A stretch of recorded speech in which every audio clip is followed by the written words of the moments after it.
Line ধরে কিন্তু আনা হচ্ছে সবাইকে, এবং এই যে হোটেলটি ছিল এই হোটেলে সবাইকে কিন্তু আটক করা হয়েছে।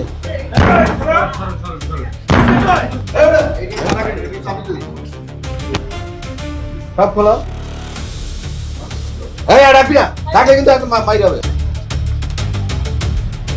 রাজধানীর বিভিন্ন এলাকায় ব্যাঙের ছাতার মতো গড়ে উঠেছে অসংখ্য আবাসিক হোটেল। এর মধ্যে কিছু হোটেলের বিরুদ্ধে রয়েছে অনৈতিক কর্মকাণ্ড ও পতিতাবৃত্তির অভিযোগ। এসব কর্মকাণ্ডে জড়িয়ে পড়েছে বিভিন্ন বয়সী মানুষ। অভিযোগ রয়েছে কখনো কখনো অল্প বয়সীরাও এর শিকার হচ্ছে।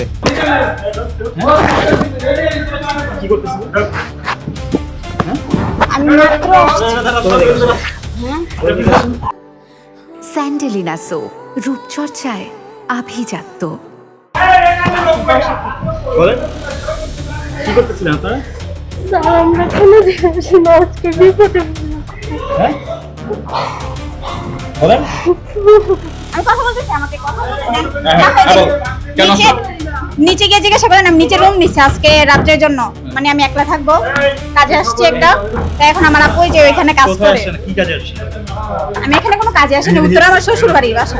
এরই ধারাবাহিকতায় রাজধানীর আব্দুল্লাপুরে একটি আবাসিক হোটেলে অভিযান চালায় ঢাকা মহানগর গোয়েন্দা পুলিশের উত্তরা বিভাগ। অভিযানে হোটেলের বিভিন্ন কক্ষে তল্লাশি চালিয়ে একাধিক নারী ও পুরুষকে আটক করা হয়। বাড়ি কোথায়? হ্যাঁ এখানে কি করো? দালালি করো আর হ্যাঁ এটার ধরো, এটার ধরো, এটার ধরো, এটার ধরো, এটার ধরো। ধর। জামাই বলি কই? কেন এসেছিলেন ভাই এখানে একটু বলবেন যদি? আমি যে কাজ করি, রুম পরিষ্কার করি। হ্যাঁ রুম পরিষ্কার করি। আপনি না বাবুসি কাজ করি। এখানে কেন? বাবুসি এই যে রুম বাবুসি। আপনি কেন এসেছিলেন? আমি একটু মানে খরচ করতে আইছি এইখান দিয়ে। কি কাজ করতে এসেছিলেন? আমি কাজ করি সুয়েডার। এখানে কেন এসেছিলেন? এইখানে আব্দুল্লাপুর একটা আইছিলাম, মানে এই যে কাজ করছে। এই হোটেলে কি আপনি ছিলেন? না, আপনি আমি পড়ালেখা করি, আমার নিচে ট্যাগ লোকে দূরে লইছে। নিচে থেকে কিভাবে ধরে নিয়ে আসলে কি বলে? আমি লাস্ট এসে কই না আমার মানে কাজ করবা এই কথা কই দূরে লইছে। এ সময় হোটেল থেকে উদ্ধার করা হয় বেশ কিছু ভিজিটিং কার্ড ও অনৈতিক কর্মকাণ্ডে ব্যবহৃত এমন কিছু সামগ্রীও উদ্ধার করেছে ডিবি। কেন এসেছিলেন এখানে? বলেন। টাকার জন্য। টাকার জন্য? কতদিন ধরে কাজ করেন?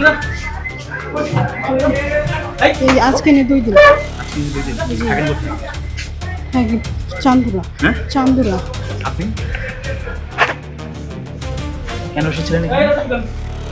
আর করবি না, তোকে অভ্যাস তোরা আর করবি না। হ্যাঁ এইটা রাখছে ডিবি বলছে অনৈতিক কর্মকাণ্ডের বিরুদ্ধে তাদের অভিযান চলমান থাকবে। এসব কর্মকাণ্ডের সঙ্গে জড়িত কাউকেই ছাড় দেওয়া হবে না। এই হোটেলের মাধ্যমে অনেক সময় দেখা গেল বিভিন্ন রকম মানুষের চরিত্রের অবক্ষয় হয়, সেটা যেন না হয় আমরা প্রতিনিয়ত আমরা এই হোটেল অভিযানটাকে চালাইতে থাকবো। শুধু হোটেল অভিযান নয়, যেহেতু কোনো অপকর্ম যাতে না চলে সেই অভিযান আমি রেগুলারলি করতে থাকবো। আজকে পেলাম মেয়ে তো পেলাম বোধহয় 10 থেকে 11 জন, ছেলে বোধহয় আছে প্রায় 7-8 জন, এটা পেলাম, এবং হোটেল মালিকের বিরুদ্ধে আইনগত ব্যবস্থা গ্রহণ করা হয়। রাজধানীর আবাসিক হোটেলগুলোতে অনৈতিক কর্মকাণ্ড বন্ধে এমন অভিযান অব্যাহত থাকবে বলে জানিয়েছে আইনশৃঙ্খলা রক্ষাকারী বাহিনী। ইমন হোসেন, বাংলাদেশ প্রতিদিন।